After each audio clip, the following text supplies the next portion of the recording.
Buongiorno cari amici e benvenuti anche oggi nel canale vostro Varietto Veneziano. Oggi vi voglio spiegare alcune cose del mondo cabalistico da come le ha incontrate il vostro Marietto Veneziano da piccolino.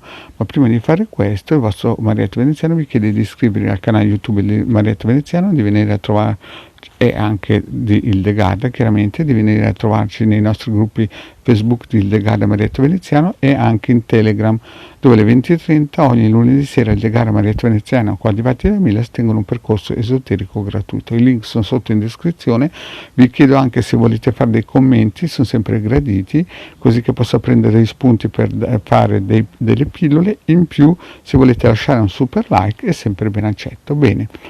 Adesso vi voglio fare un racconto, scusate, di quando il vostro Marietto Veneziano era piccolino ed è andato a trovarlo il babbo del Marietto Veneziano e gli ha fatto vedere un pochettino il futuro.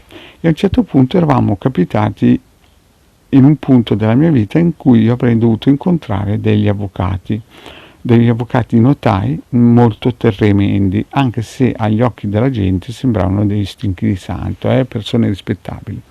A questo punto qui il mio vecchietto mi portò nel passato e mi fece vedere che queste persone erano state persone che nelle vite precedenti avevano subito molto, avevano veramente avuto una vita molto dura, sebbene in quel periodo tutti avevano una vita precaria, quindi erano morti giovani, senza denti, senza le vitamine, praticamente malati, denutriti e ignoranti, solo che in questa vita avrebbero avuto successo, potere e molto, come si dice, influenza sulle altre persone.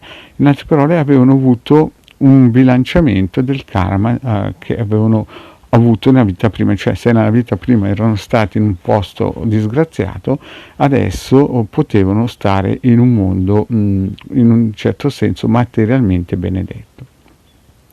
E fin qui ci sta. Però il problema è che in questo momento della vita loro erano diventati troppo materialisti, poco spiritualisti, e il problema sarebbe stato il dopo, nella prossima vita.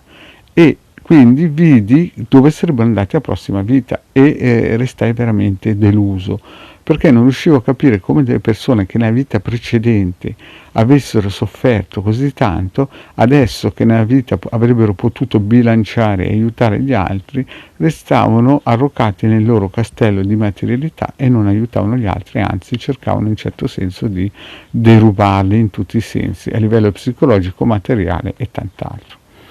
Al che il vostro Marietto si rese conto che era questo gruppo misterico cabalistico che poteva orientare e andare a riprendere le varie anime e non punirle, ma in un certo senso quando le promuovevano a certi livelli materiali, purtroppo per ignoranza di queste anime giovani, tra virgolette, cascavano nel tranello di poi poter sporcarsi il karma, no? Quindi cosa voglio dire con questo? Voglio dire che mi sono reso conto che è vero che noi abbiamo un karma, ma è anche vero che noi possiamo essere, senza che ce ne rendiamo conto, pilotato. Poi cosa è successo?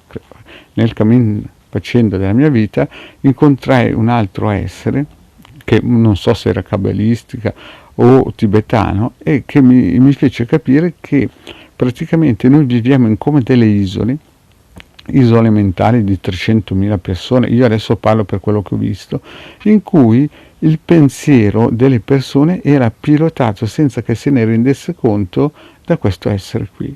Mi fece vedere che lui riusciva a sentire, questo essere riusciva a sentire tutti i pensieri delle persone, e questi pensieri delle persone erano come dentro una ragnatela vibrazionale ed erano influenzati, fortemente influenzati da questo essere qui. In altre parole, erano come se fossero dentro un programma informatico e continuavano a fare questo loop di pensiero pensando di vivere la vita. Quindi mi sono reso conto che questo essere aveva un potere immenso, no? E mi fece capire anche che se c'erano delle persone che in un certo senso sembravano bastonate o che erano in difficoltà in quel momento lì nella vita, era lui che le stava proteggendo. Sembra un discorso praticamente assurdo, ma facendogli fare quella vita grama, in un certo senso quell'essere gli stava preparando un futuro nella prossima vita migliore. Quindi cosa voglio dire questo? Io non so se questo essere era cabalistico, certamente non era un essere basso o un essere di basse vibrazioni, un essere molto potente che mi fece vedere in pochi secondi quella cosa lì. Poi tra l'altro se ne andò via e se ne andò in un posto sicuro, ma questo non posso raccontare dove andò. E esiste ancora tuttora e ve lo vivo e vegeto, ma sta nascosto.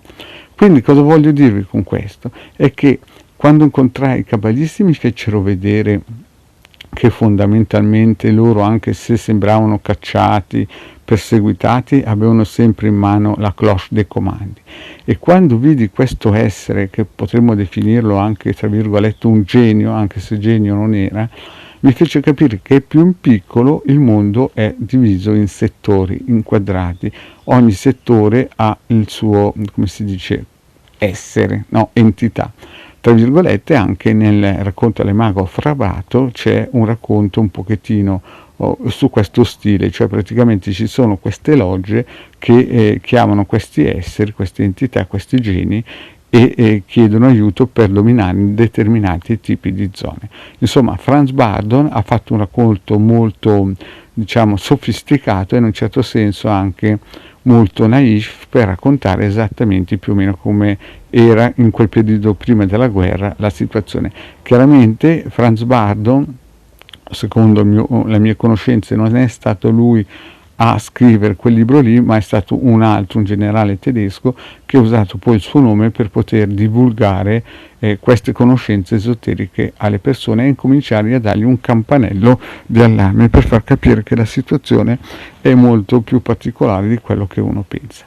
Bene cari amici, il vostro maledetto è finito qui, vi ringrazio e vi chiedo, se non l'avete ancora fatto, di iscrivervi al canale di The Gara Maledetto Veneziano e di venirci a trovare nei nostri gloriosi gruppi Facebook. Grazie cari amici e alla prossima, ciao!